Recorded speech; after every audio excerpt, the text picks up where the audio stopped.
Bania dengan NIM 64241885. Nama saya Nur Laila dengan NIM 64242430. Nama saya Dina Apriliani dengan NIM 64241848. Nama saya Anissa Putri, NIM 64242174. Nama saya Cinta Cilasa Putri dengan NIM 64241844. Mari saksikan video presentasi kami. Jenis-jenis tulisan. Definisi jenis-jenis tulisan adalah klasifikasi bentuk tulisan berdasarkan tujuan komunikatif, struktur, penyampaian, dan gaya bahasa yang digunakan penulis untuk menyampaikan informasi, gagasan, atau emosi kepada pembaca. Setiap jenis tulisan memiliki fungsi, struktur, dan karakteristik linguistik yang berbeda tergantung pada tujuan penulisan atau menginformasikan, menghibur, meyakinkan, mendeskripsikan, mengevaluasi, dan lain-lain. Lalu audiens sasaran seperti akademik, publik, umum, dan profesional. Lalu konteks penggunaan atau tugas ilmiah, publikasi, populer, komunikasi bisnis. Eksposisi. Karangan eksposisi merupakan wacana yang bertujuan memberikan penjelasan, informasi, keterangan, dan pemahaman kepada pembaca atau pendengar tentang suatu hal.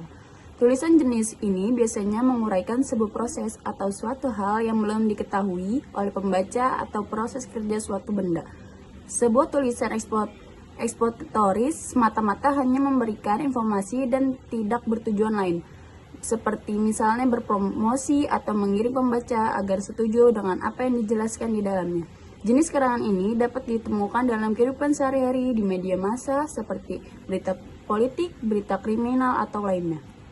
Argumentasi. Tulisan ini bertujuan meyakinkan atau mengubah pendapat pembaca atau suatu pendapat ideologi, doktrin, sikap, atau tingkah laku tertentu.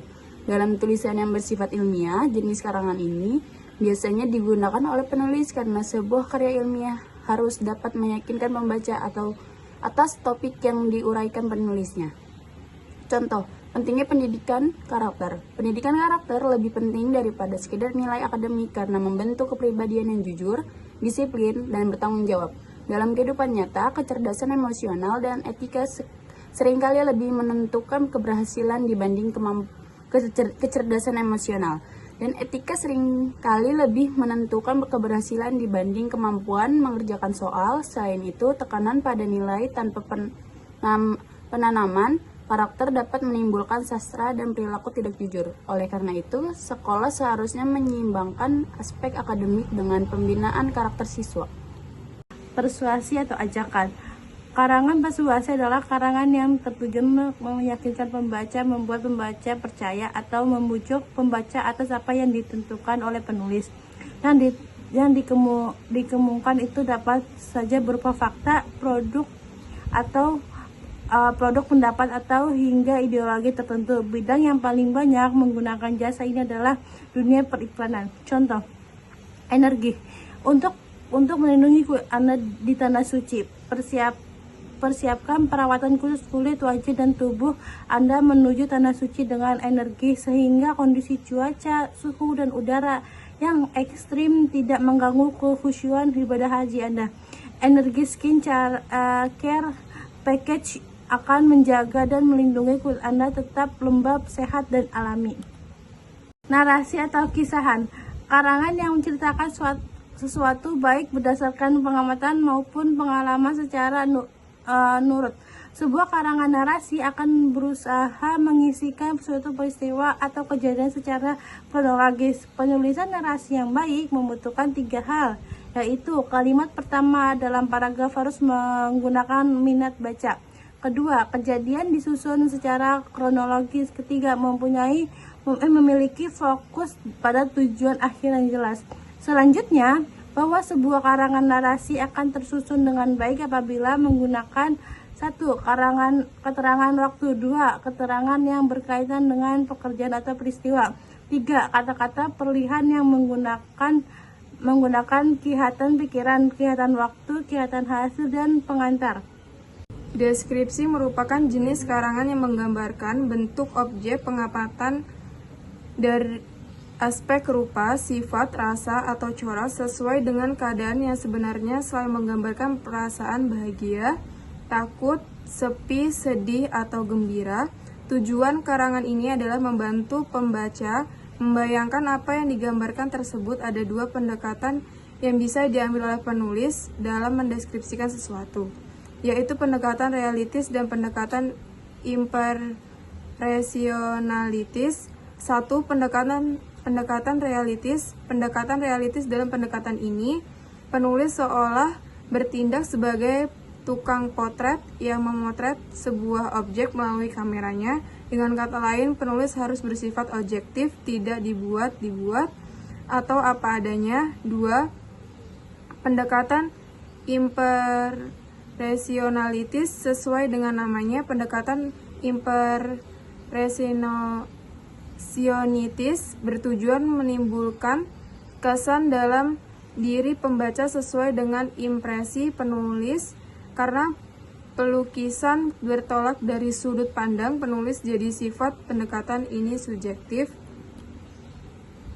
Ringkasan, abstrak, dan sintesis. Ketiga istilah di atas pada intinya merujuk pada pekerjaan yang sama, yaitu meringkas, namun masing-masing memiliki perbedaan yang harus dipahami agar tidak menimbulkan salah paham. Ringkasan adalah penyajian kembali suatu informasi bacaan atau peristiwa dalam bentuk yang lebih singkat, padat, dan jelas, tanpa menghilangkan pokok atau inti dari informasi tersebut. Ciri-ciri ringkasan: mengandung ide pokok atau gagasan utama, menggunakan bahasa sendiri parafrasa, bukan menyalin teks asli. Tujuan ringkasan: memudahkan pemahaman isi teks, menyampaikan informasi secara efisien. Ringkasan, abstrak, dan sintesis. Abstrak adalah ringkasan singkat dari suatu karya tulis ilmiah seperti skripsi, tesis, jurnal, atau laporan penelitian yang berisi inti dari tujuan metode, hasil, dan kesimpulan penelitian tersebut. Ciri-ciri abstrak: ditulis secara padat, ringkas, dan jelas, biasanya 150 sampai 250 kata, menyajikan gambaran keseluruhan, isi tulisan tanpa penjelasan mendetail. Ditulis dalam suatu paragraf dalam bahasa ilmiah dan objektif. Tujuan abstrak: memberikan pembaca gambaran cepat tentang isi dan kontribusi penelitian, membantu membaca memutuskan apakah akan membaca keseluruhan dokumen. Struktur umum abstrak: latar belakang atau tujuan penelitian, metode yang digunakan, hasil penelitian, kesimpulan utama.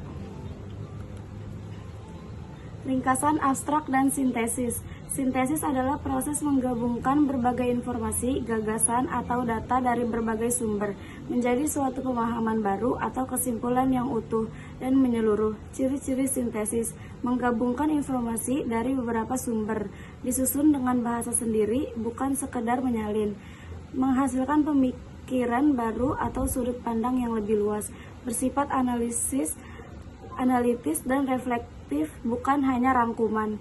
Tujuan sintesis: menyusun pemahaman atau argumentasi yang lebih kuat dari berbagai informasi, menunjukkan kemampuan berpikir kritis dan menyeluruh terhadap suatu topik, digunakan dalam penulisan esai, makalah, atau analisis ilmiah. Sekian presentasi dari kelompok kami. Terima kasih.